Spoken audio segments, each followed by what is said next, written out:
pelos enfermos. O Brasil passa por um momento, por tempo tão difícil, tão cheio de perdas, tão cheio de sofrimentos. O Brasil está em luto. São muitos, ó Deus, muitas famílias sofrendo. Além do sofrimento, há o medo espalhado por todos os cantos, em muitos corações. Somente o Senhor pode nos ajudar, somente o Senhor pode curar, perdoar os nossos pecados, os pecados da nossa nação, ter misericórdia de nossas vidas e trazer, ó Deus, refrigério para esse tempo tão difícil. Seja conforto, ó Espírito Santo, àqueles que sofrem as suas perdas. Seja consolo, conforto, ó Espírito Santo, para aqueles que estão na espera de um leito na UTI. Para aqueles, ó Deus, que estão entubados, para aqueles que estão impedidos de estarem vendo os seus, para aqueles que estão separados, mas clamam ao Senhor por eles. Ó Deus, seja com eles, tenha misericórdia deles. Nós te agradecemos por aqueles que receberam alta. Louvado seja o teu santo nome. Hoje eu recebi boas notícias nesse sentido, mas também notícias, ó Deus, de tantos outros que estão internados e que precisam de que o Senhor seja socorro bem presente no dia da angústia. Nós clamamos por eles. Ó Deus, a gente agora, nesse exato momento, desesperada, nos hospitais, tenha misericórdia, tenha misericórdia. A quem clamaríamos se só o Senhor é o nosso Deus, é o nosso Pai? Clamamos a Ti, ó Jesus, Filho de Davi, tem compaixão, tem misericórdia de nós. Mais uma vez te pedimos, perdoa os nossos pecados e sara, Senhor, a nossa terra. Receba agora o nosso louvor, receba a nossa adoração, receba as orações que são feitas pelos meus irmãos em seus lares. Receba esse momento de culto, de celebração, de clamor ao Senhor e de busca de entendimento da Tua palavra para as nossas vidas. Seja assim, para que Teu nome seja glorificado e exaltado sempre. Em nome de Jesus. Amém. Cante, louve, adore, celebre juntamente comigo.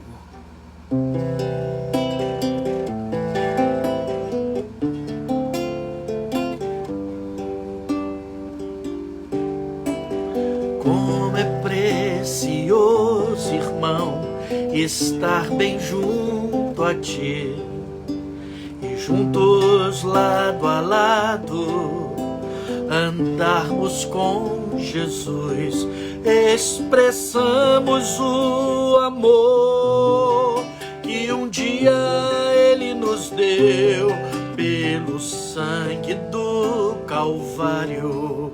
Sua vida trouxe a nós aliança no Senhor. Eu tenho com você, não existem mais barreiras em meu ser. Eu sou livre para te amar, para te aceitar e para te pedir perdoa meu irmão. Eu sou um com você no amor do nosso Pai. Somos um no amor de Jesus. Declare como é precioso. Como é precioso, irmão, estar bem junto a ti. E juntos lado a lado andarmos com Jesus, expressamos o amor que um dia Ele nos deu pelo sangue do Calvário. Sua vida trouxe a nós a aliança no Senhor. Eu tenho com você, não existem mais barreiras em meu ser. Eu sou livre pra te amar, pra te aceitar e para te pedir, perdoa meu irmão. Eu sou um com você no amor do nosso Pai. Somos um no amor de Jesus. Aliança no Senhor eu tenho com você. Não existem mais barreiras em meu ser. Eu sou livre pra te amar, pra te aceitar e para te pedir, perdoa meu irmão.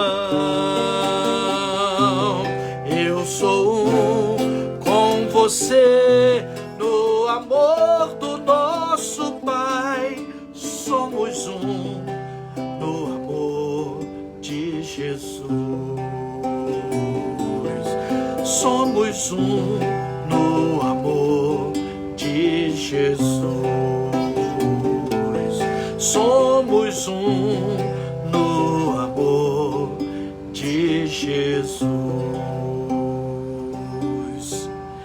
Grande é nosso Deus, eu cantarei. Grande é nosso Deus, então verei quão grande é nosso Deus,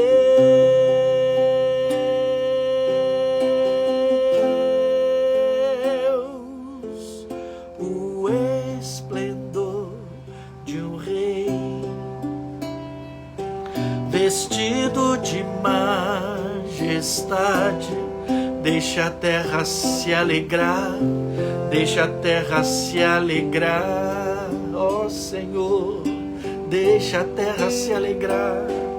Envolve-se em luz e o mal tenta fugir. Treme ao ouvir sua voz, treme ao ouvir sua voz. Ele é grande, grande é nosso Deus, eu cantarei. Grande é nosso Deus, então verei quão grande é nosso Deus.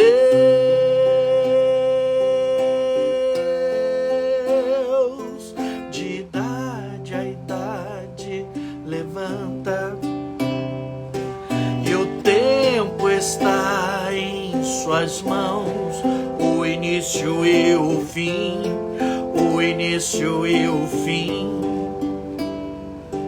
O Deus que é três em um, Pai, Filho, Espírito Santo, o leão e o cordeiro, o leão e o cordeiro.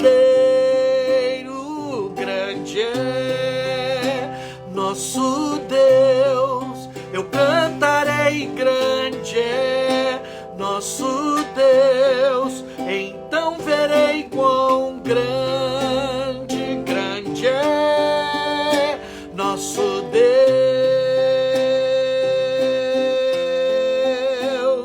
grande é nosso Deus. Eu cantarei, grande é nosso Deus, então verei quão grande, grande é nosso Deus.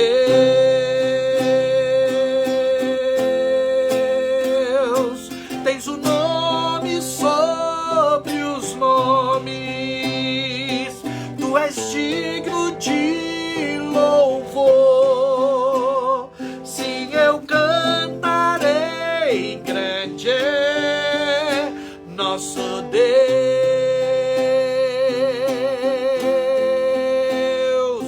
grande é nosso Deus. Eu cantarei, grande é nosso Deus, então verei quão grande, grande é nosso Deus.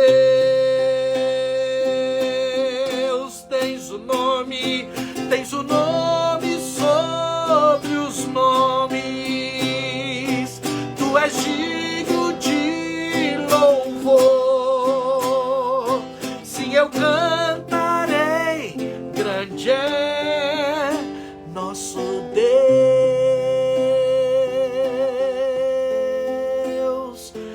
grande é nosso Deus. Eu cantarei, grande é nosso Deus, então verei quão grande, grande é nosso Deus,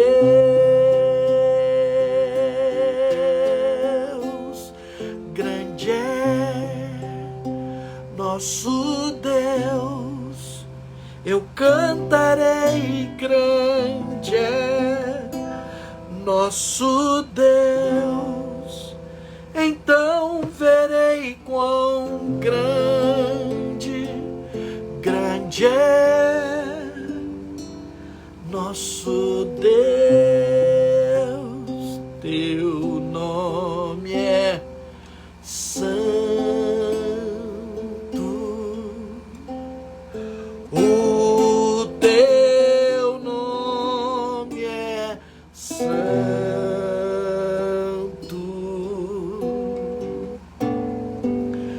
Teu nome é santo,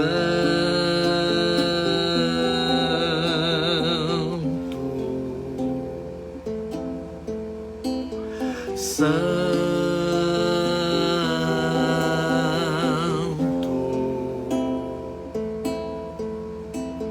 santo és Jesus.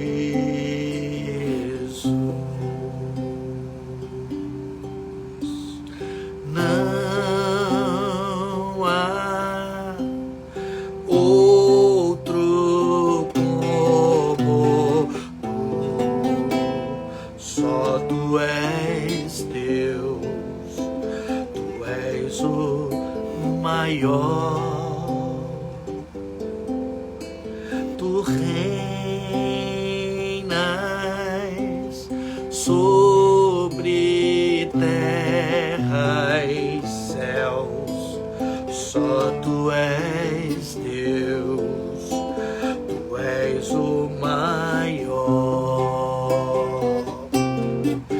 Senhor da minha vida, Senhor do meu coração.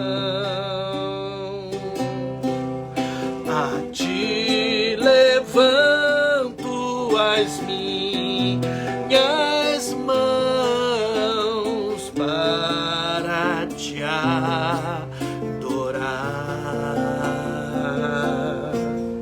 e sempre proclamar teu nome.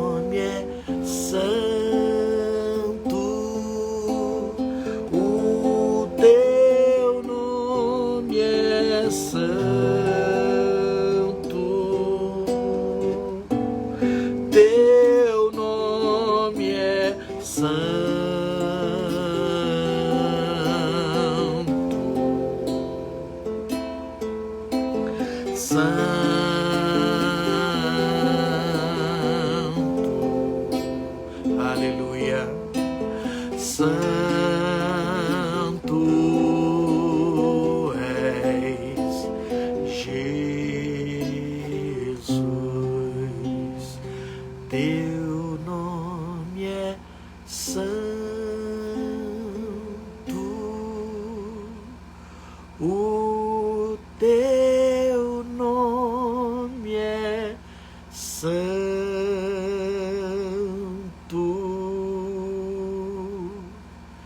teu nome é santo.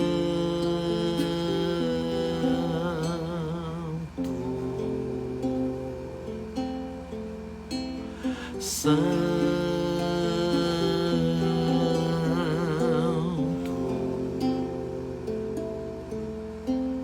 Santo és Jesus.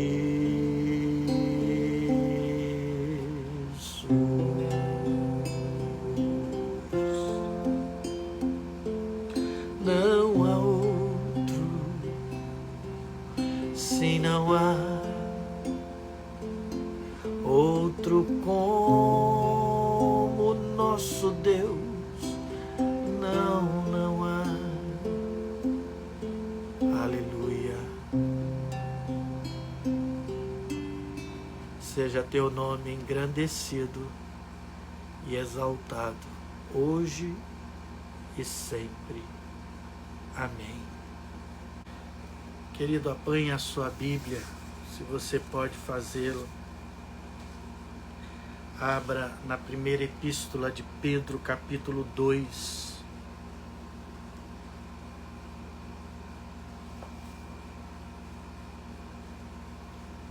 Primeira Pedro 2.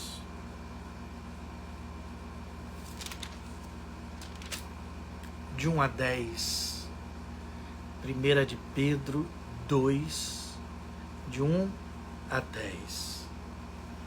Despojando-vos, portanto, de toda maldade e dolo, de hipocrisias e invejas e de toda sorte de maledicências, desejai ardentemente, como crianças recém-nascidas, o genuíno leite espiritual, para que por ele vos seja dado crescimento para a salvação, se é que já tendes a experiência de que o Senhor é bondoso. Chegando-vos para ele, a pedra que vive, rejeitada, sim, pelos homens, mas para com Deus eleita e preciosa. Também vós mesmos, como pedras que vivem, sois edificados casa espiritual para serdes sacerdócio santo, a fim de oferecerdes sacrifícios espirituais agradáveis a Deus por intermédio de Jesus Cristo. Por isso, ou pois isso, está na Escritura: eis que ponho em Sião uma pedra angular, eleita e preciosa, e quem nela crer não será de modo algum envergonhado. Para vós outros, portanto, os que credes, é a preciosidade, mas para os descrentes, a pedra que os construtores rejeitaram, essa veio a ser a principal pedra angular e pedra de tropeço e rocha de ofensa. São estes os que tropeçam na palavra, sendo desobedientes para o que também foram postos. Vós, porém, sois raça eleita, sacerdócio real, nação santa, povo de propriedade exclusiva de Deus, a fim de proclamardes as virtudes daquele que vos chamou das trevas para a sua maravilhosa luz. Vós, sim, que antes não erais povo, mas agora sois povo de Deus, que não tinhais alcançado misericórdia, mas agora alcançastes misericórdia. Louvado seja o nome do Senhor por esta porção da palavra dele. Meus queridos, nesses últimos dias, nesse tempo, no nosso meio, no meio chamado evangélico, tem crescido o debate sobre a igreja ser um serviço essencial. Pastores de várias denominações se encontraram com autoridades de vários estados, reivindicando que a igreja fosse colocada como um serviço essencial para que os cultos presenciais fossem permitidos. Os que defendem a igreja como um serviço essencial defendem baseados no direito da liberdade cristã de manter nesses dias de pandemia os cultos presenciais como uma liberdade de culto, de expressão religiosa, onde os fiéis podem ir e podem estar, então, prestando ou recebendo serviço religioso.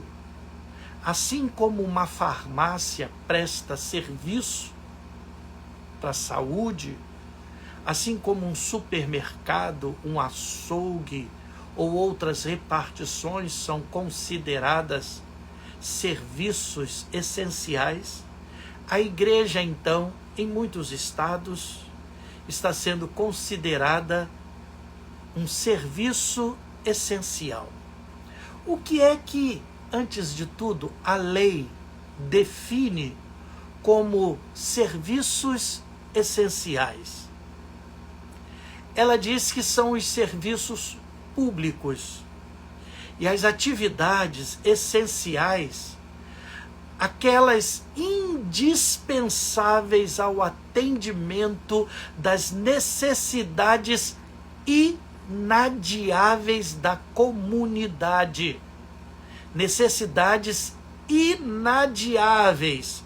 Assim, considerados aqueles que são atendidos ou não atendidos nessas necessidades, aqueles que não são atendidos nessas necessidades, estão então colocando a vida dessas pessoas em perigo, no perigo da sobrevivência, da saúde ou da segurança pública.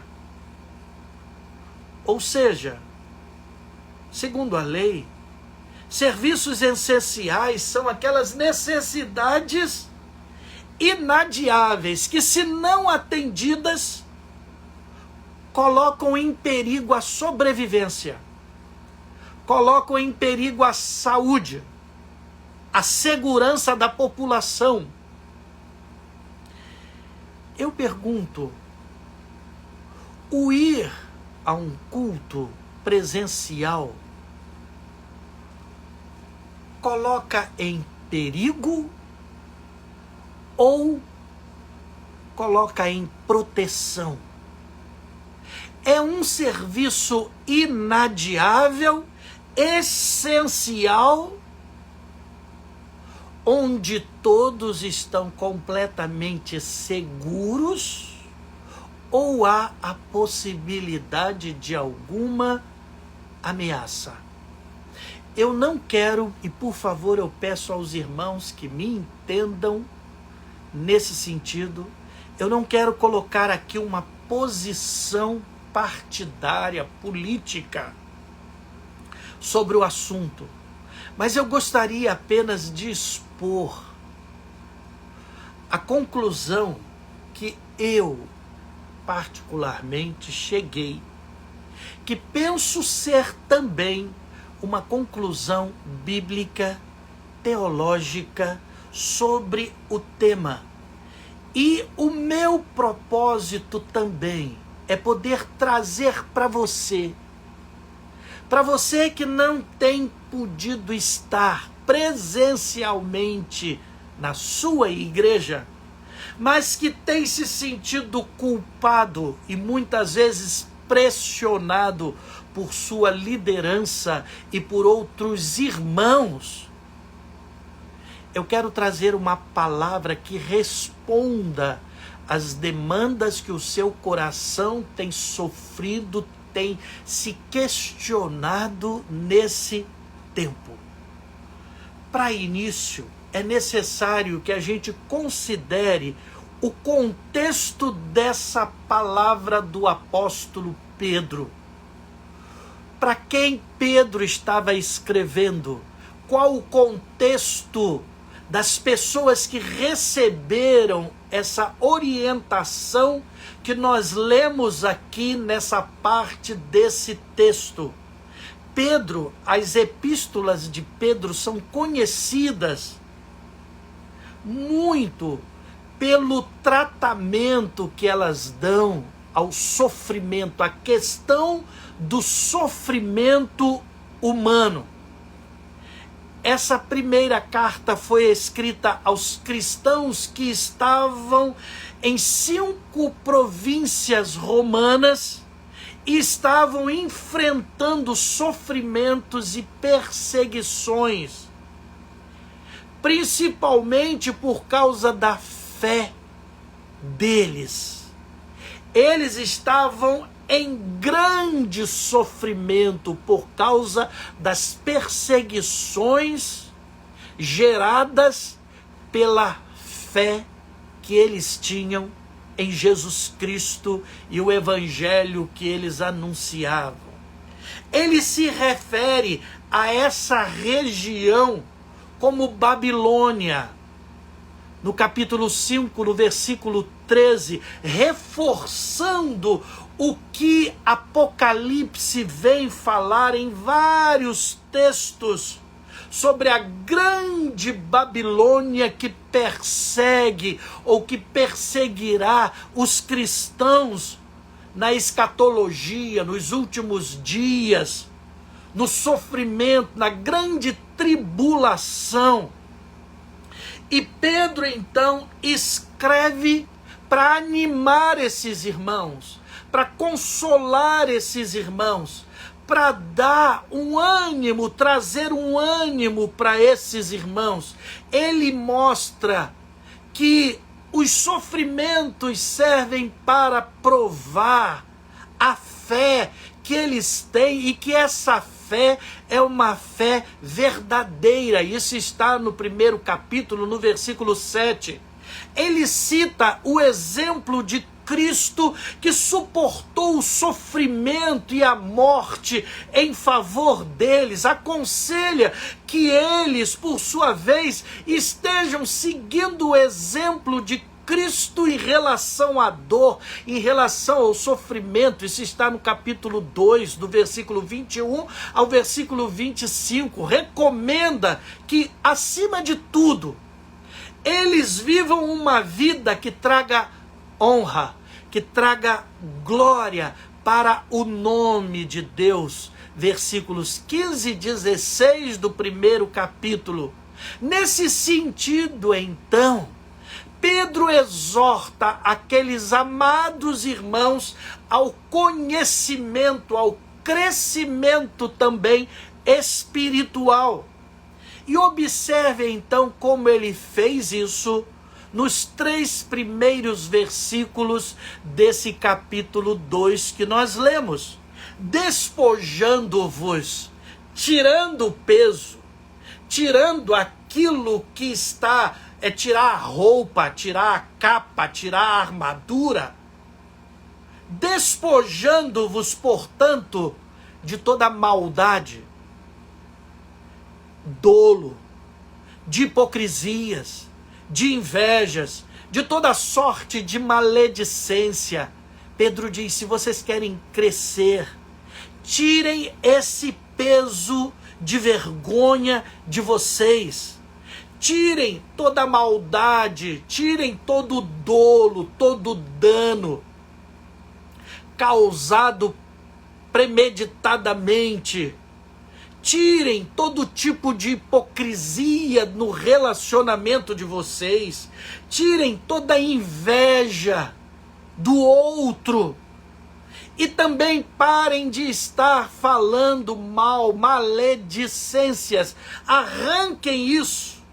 E desejem, então, tirando todas essas coisas, desejem ardentemente, calorosamente, com profundidade, porque isso depende a vida de vocês. A expressão que ele usa é: desejem ardentemente como crianças recém-nascidas, ou seja, se elas não tiverem o genuíno alimento, leite espiritual, elas morrerão. Desejem ardentemente o genuíno leite espiritual, para que por ele vos seja dado crescimento para a salvação. Se ele estava escrevendo a gente já salva, por que ele fala desse crescimento para a salvação? Aí, no versículo 3, ele diz: se é que já tendes a experiência de que o Senhor é bondoso. Você tem a experiência de que o Senhor é bondoso, misericordioso, amoroso? Provai e vede que o Senhor é bom. Eu gosto da tradução, da versão, a mensagem desses 3 primeiros versículos. Ela diz assim: por isso, limpem a casa, tratem de varrer tudo que é malícia, fingimento, inveja e comentários maldosos. Vocês já provaram de Deus. Agora, como bebês de colo, bebam da bondade de Deus e assim crescerão maduros e completos em Deus. O que Pedro então está nos dizendo no versículo 2, com esse crescimento para a salvação? Crescer espiritualmente. Observem que ele falou de um leite espiritual, do qual o recém-nascido depende. O recém-nascido espiritual, ou o espiritual, o cristão, depende em todo tempo. A NVI traduz leite espiritual puro. A Revista Corrigida traduz leite racional não falsificado.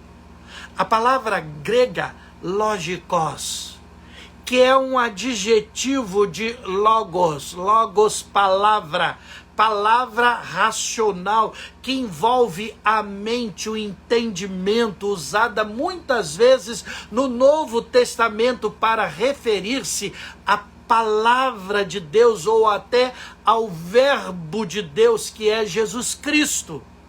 Esse leite espiritual faz você crescer para a salvação, ou como diz a Revista Corrigida, vá descrescendo.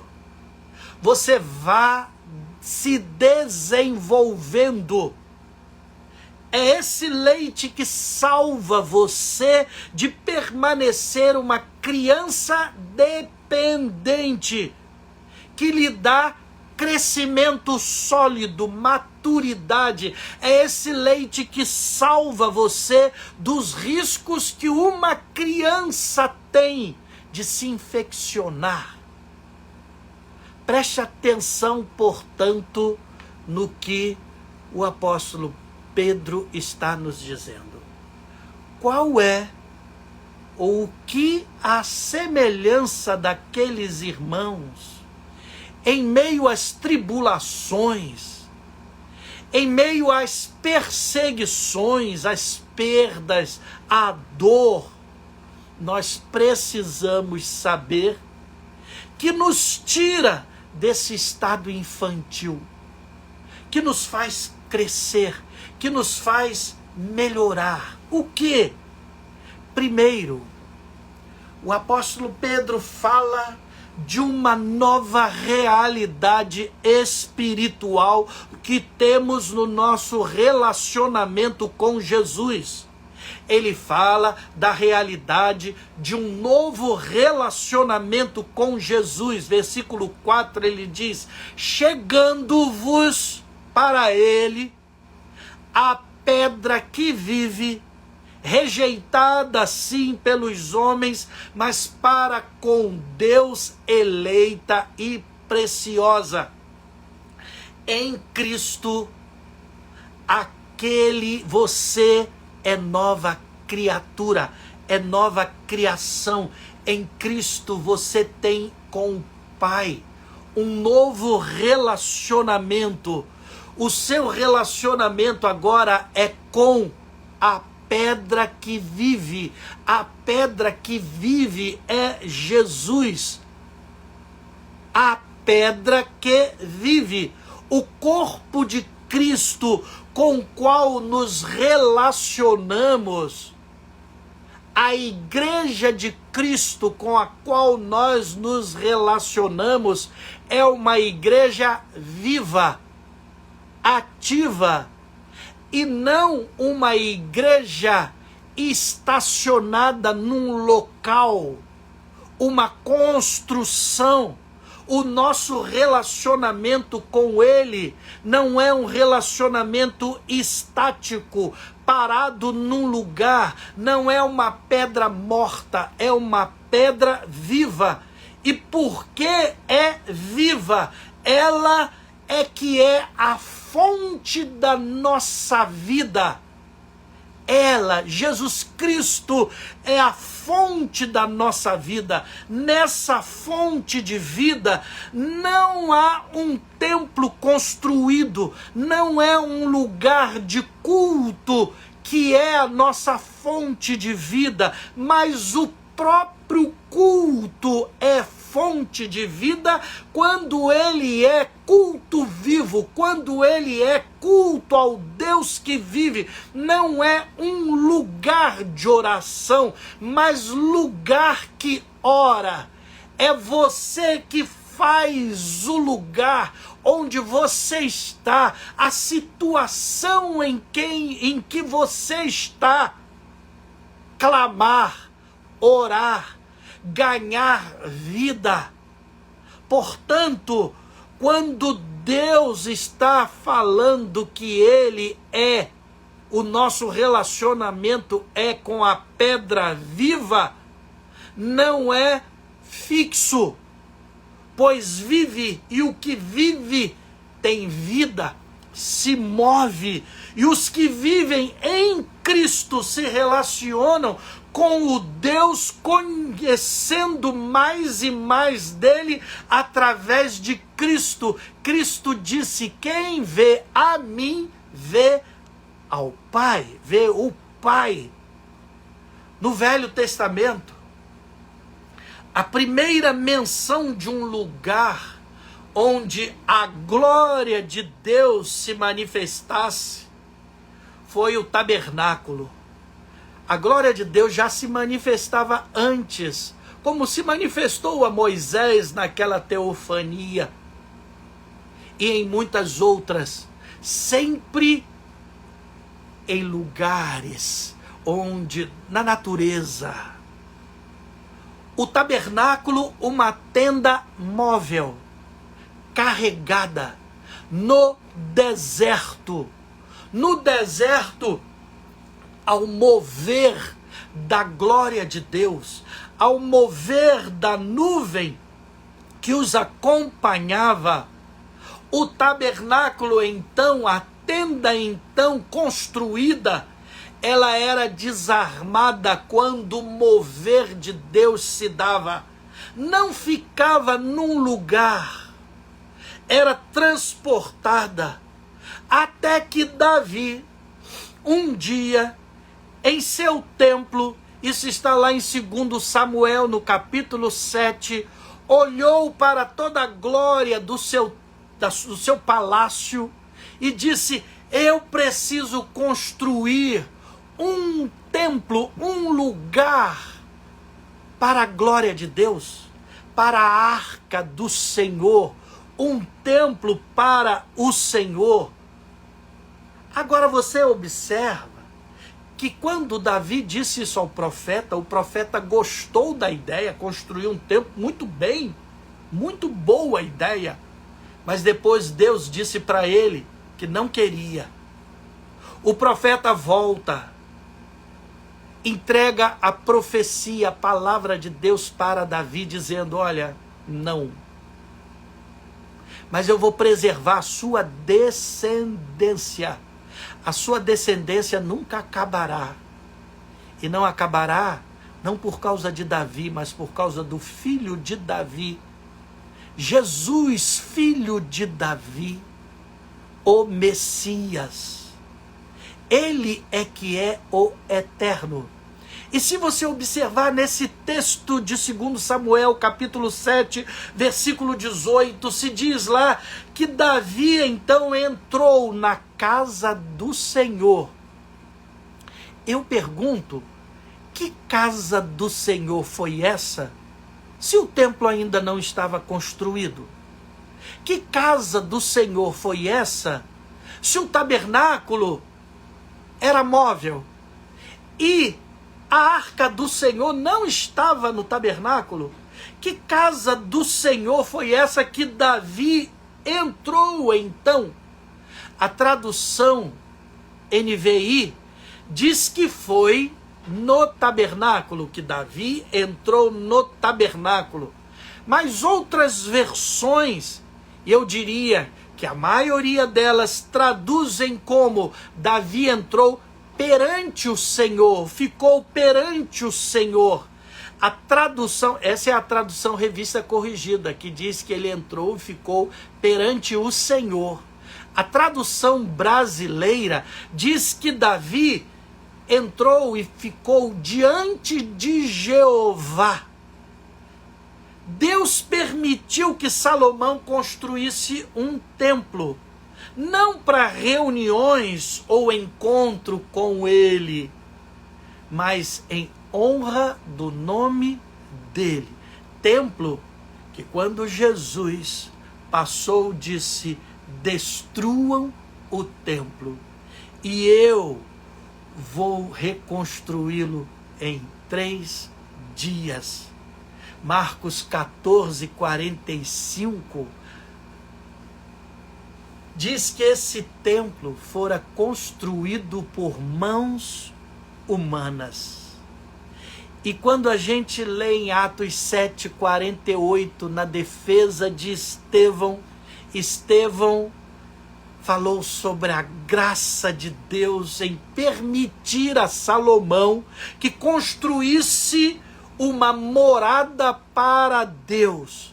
Mas logo Estevão acrescentou: entretanto, Deus não habita em templo feito por mãos humanas, porque o céu é o seu trono. Portanto, esse é o primeiro princípio da realidade do novo relacionamento que nós temos com a pedra que vive, com um corpo vivo, com um templo vivo. A igreja de Jesus é um templo vivo.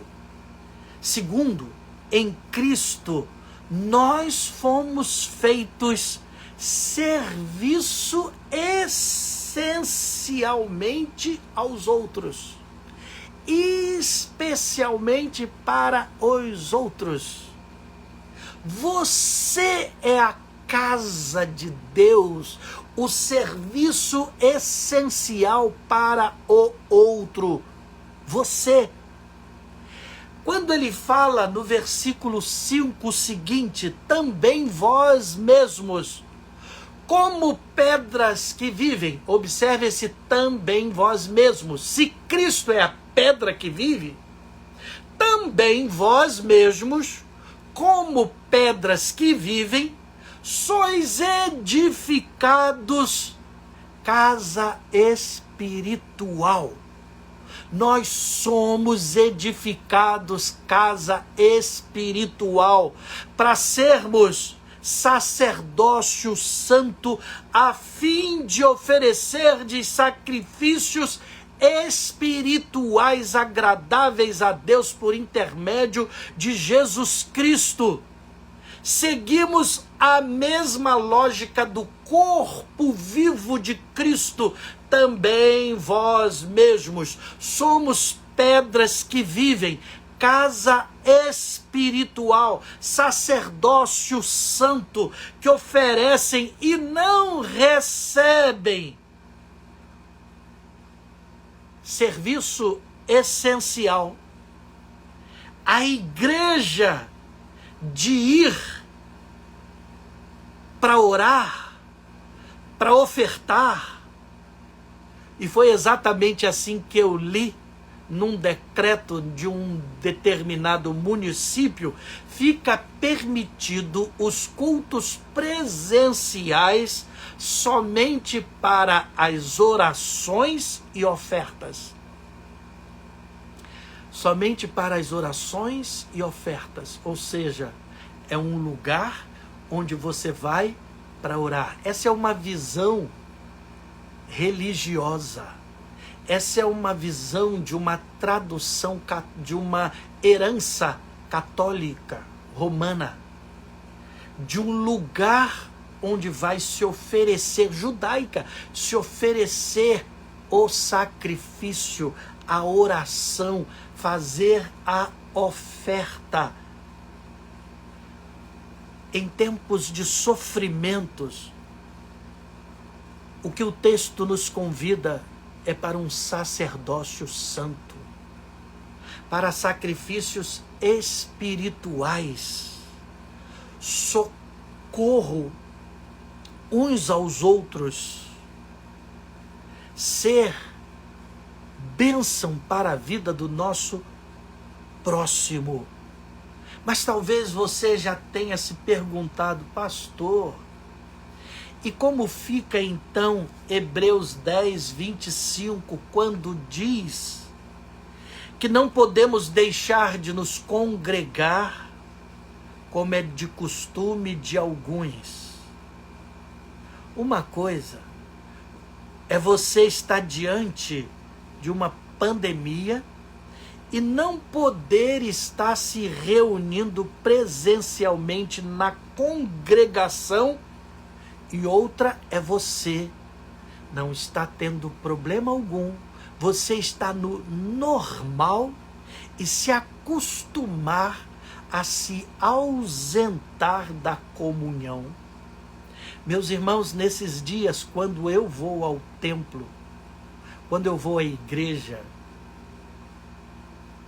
e a vejo vazia, aquele ambiente sem vida,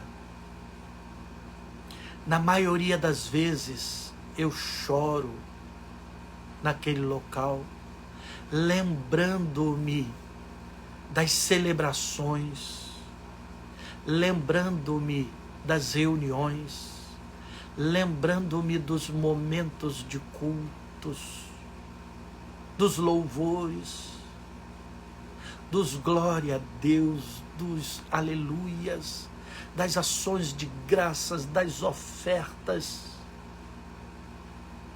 Eu sinto muita falta desses momentos.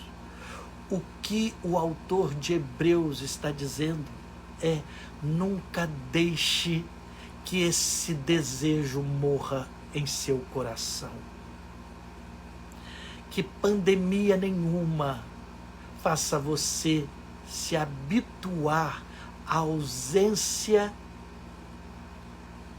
da presença da comunhão com os irmãos. Mas não há aqui um incentivo, não há aqui uma recomendação, uma ideia de que você vai à igreja, vai à congregação se reunir, porque lá é um serviço essencial, porque lá você vai orar, porque lá você vai ofertar, porque lá você vai ser servido. Se você observar a ideia, o ensino iniciado nesse texto de Hebreus 10, no versículo 19, é da nossa intrepidez para entrar no Santo dos Santos, pelo sangue de Jesus, pelo novo e vivo caminho. A reunião da congregação é para estimular o irmão, para animá-lo, e não para a possibilidade de contaminar uns aos outros com o vírus. Meus irmãos, a cada 28 segundos no Brasil está morrendo alguém vítima da Covid. A cada 28 segundos. Ultrapassamos as 3.000 mortes. Isso não é estatística. Eu tomei conhecimento lendo de uma equipe pastoral de uma igreja que toda a equipe pastoral faleceu. Toda a equipe pastoral morreu na insistência dos cultos presenciais.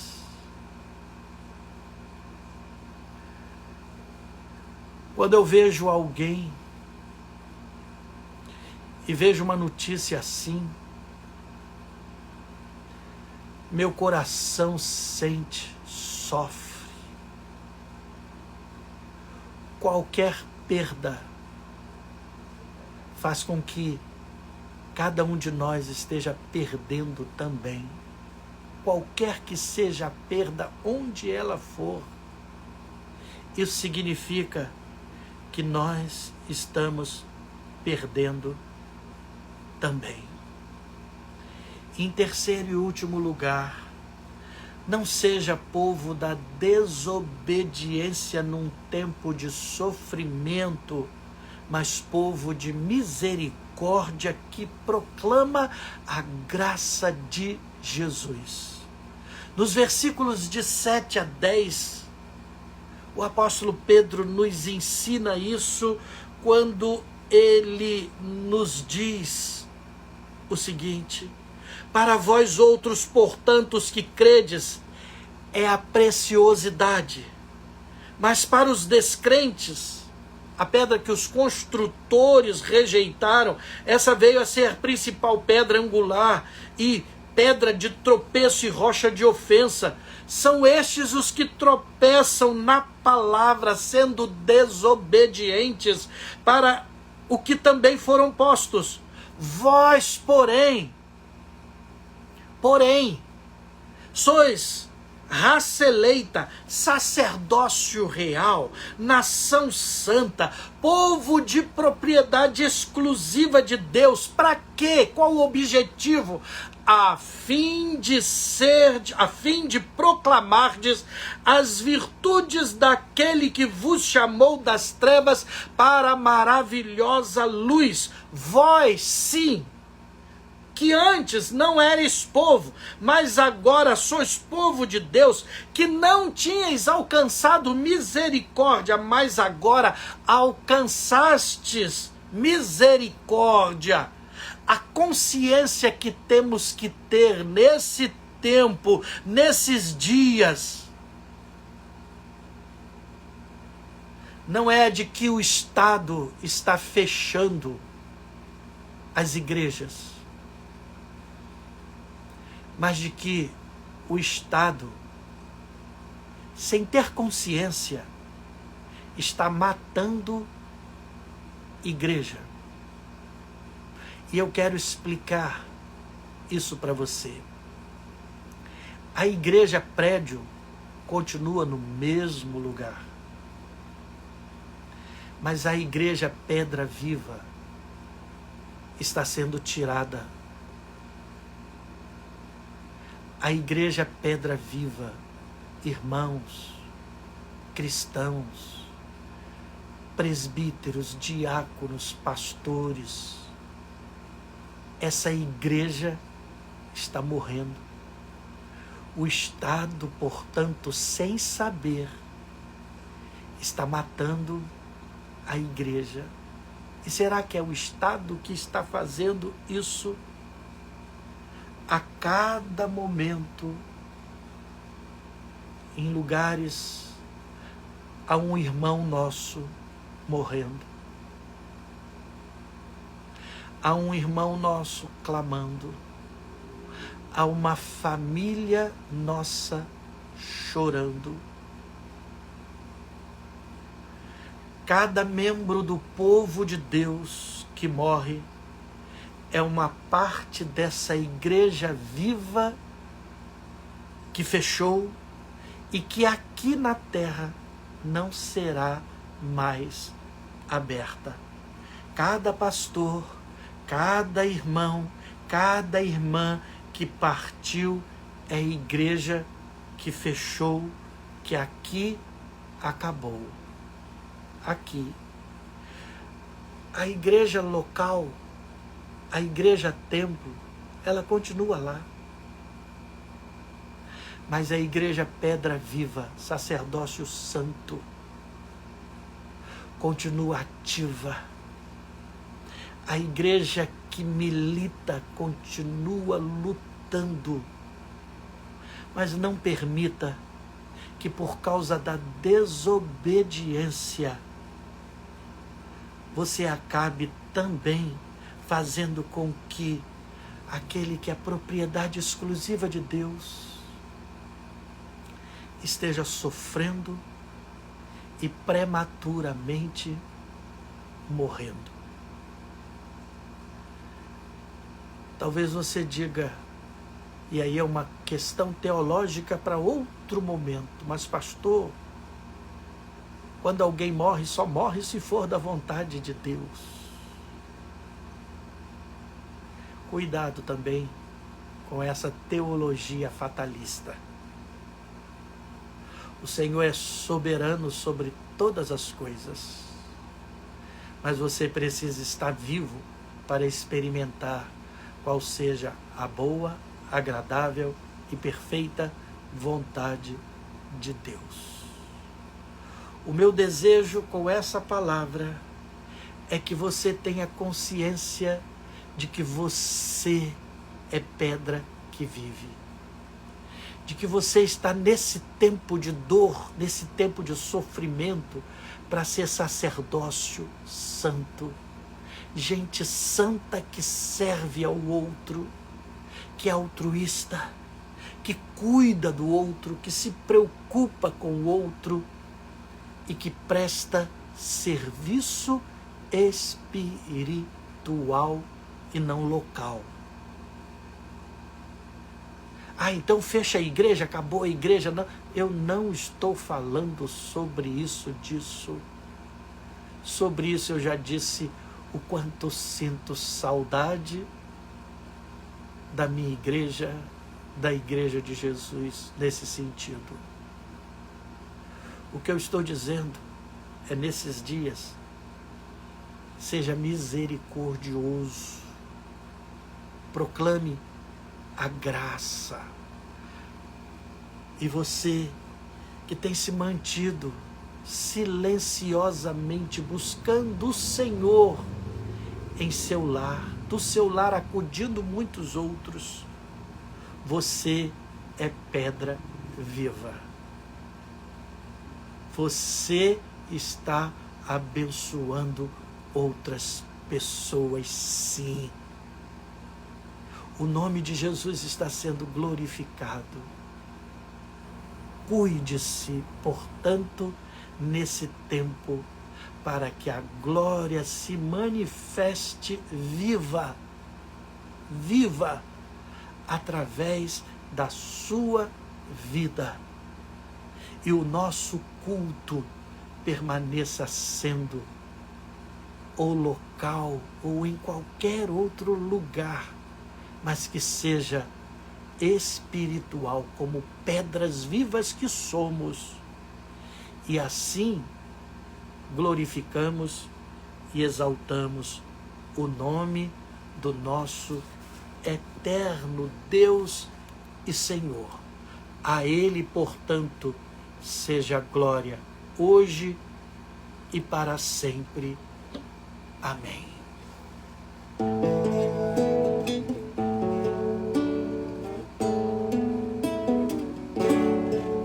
Recebi um novo coração do Pai, coração regenerado, coração transformado, coração que é inspirado por Jesus. Como fruto desse novo coração, eu declaro a paz de Cristo, eu te abençoo, meu irmão.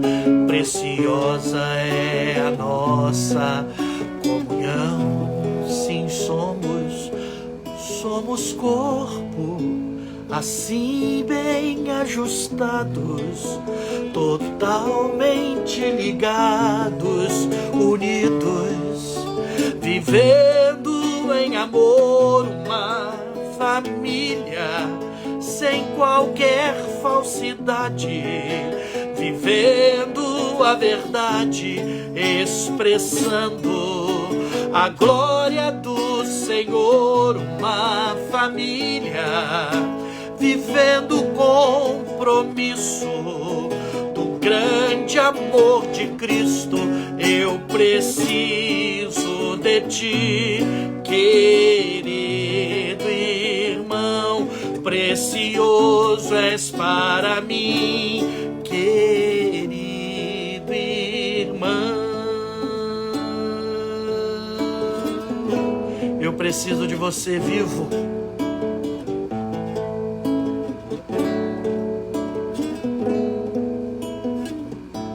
Somos corpo, assim bem ajustado, totalmente ligado, unidos, vivendo em amor, uma família sem qualquer falsidade, vivendo a verdade, expressando a glória do Senhor, uma família vivendo o compromisso do grande amor de Cristo.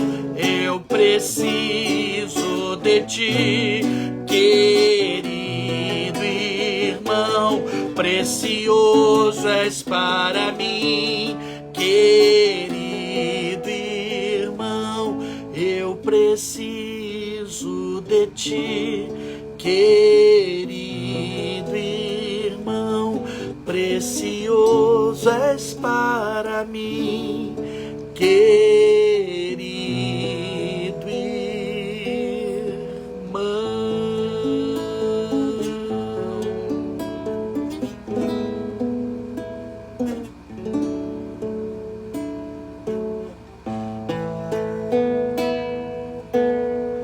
Pai, nós queremos te engrandecer, nós queremos te exaltar, porque tu és pedra viva e semelhantemente nós também, teu corpo é corpo vivo.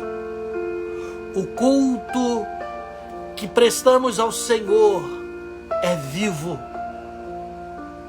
O edifício é vivo, está em movimento e espalha a tua glória por todos os lugares, a tua misericórdia, o teu amor, louvado e engrandecido sempre seja o teu santo e precioso nome, tenha misericórdia de nossas vidas.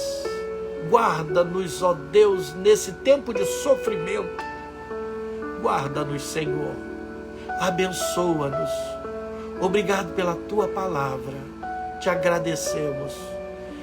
Eu te agradeço pela vida dos meus irmãos, pelos seus familiares.